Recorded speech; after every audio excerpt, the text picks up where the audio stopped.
Once upon a time in a small village, there was a man named Greg who was known for being a bit of a troublemaker. He liked to play pranks on people and make them laugh, but often took things a little too far. One day, Greg came up with a plan to prank the entire town. The village had a very popular baker, Mrs. Jenkins, who made the best bread in the area. Everyone raved about her famous sourdough, and she had a loyal following of customers who came every morning to get their loaves. Greg thought it would be hilarious if he could sneak into her bakery overnight and switch the flour with something a little less ordinary, something that no one would expect. So, that evening, Greg snuck into the bakery, grabbed a bag of flour, and swapped it with a large sack of powdered sugar.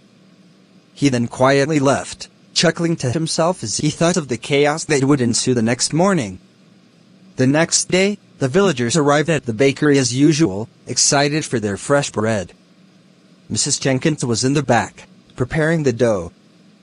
But when she pulled the first batch out of the oven and sliced into it, she realized something was terribly wrong. The bread was as sweet as cake. People took one bite and looked at each other, confused.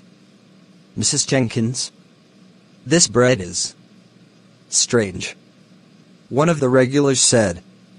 Another customer took a bite, then took a step back. "It's like I'm eating dessert."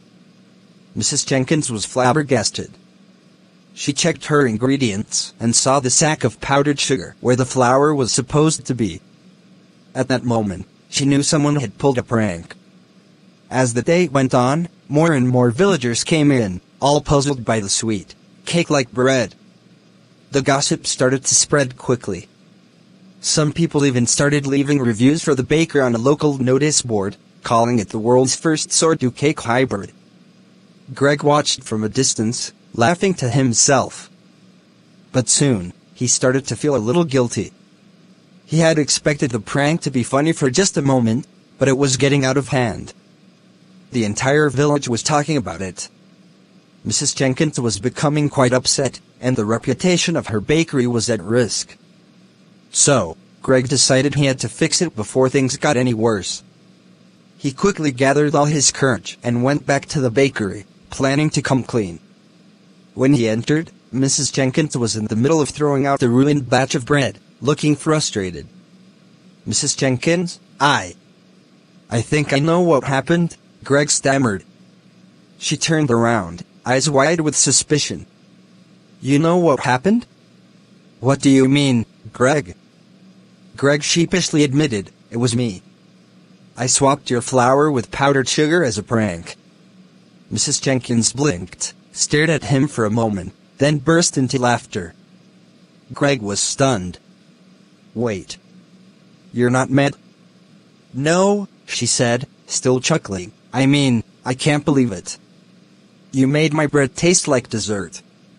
I'm going to have to come up with a whole new line of sweet bread now." Greg was completely taken aback. "You're okay with it?" "Why not?" she said. "It's not every day that you get a prank turned into an innovation. Maybe people will love sweet bread. Besides, it's just flour. I can always make more. But I have to admit, I never expected powdered sugar to be the secret ingredient I didn't know I needed." Greg was in disbelief. "You're seriously not mad?" "Nope," she said, grinning. "But I'm definitely going to prank you back one of these days. And when I do, you won't see it coming."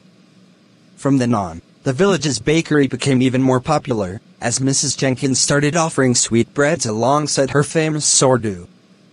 People from other towns came to try the new creations, and Greg, well, he got a lot of credit for sparking the idea, though everyone knew he had been the one behind the original prank. The moral of the story? Sometimes a prank can go wrong, but if you're quick to fix it and own up to it, you might just end up creating something even better. And, of course, never underestimate the power of a good dessert bread. And Greg, he learned to be a little more careful with his pranks, especially around bakers.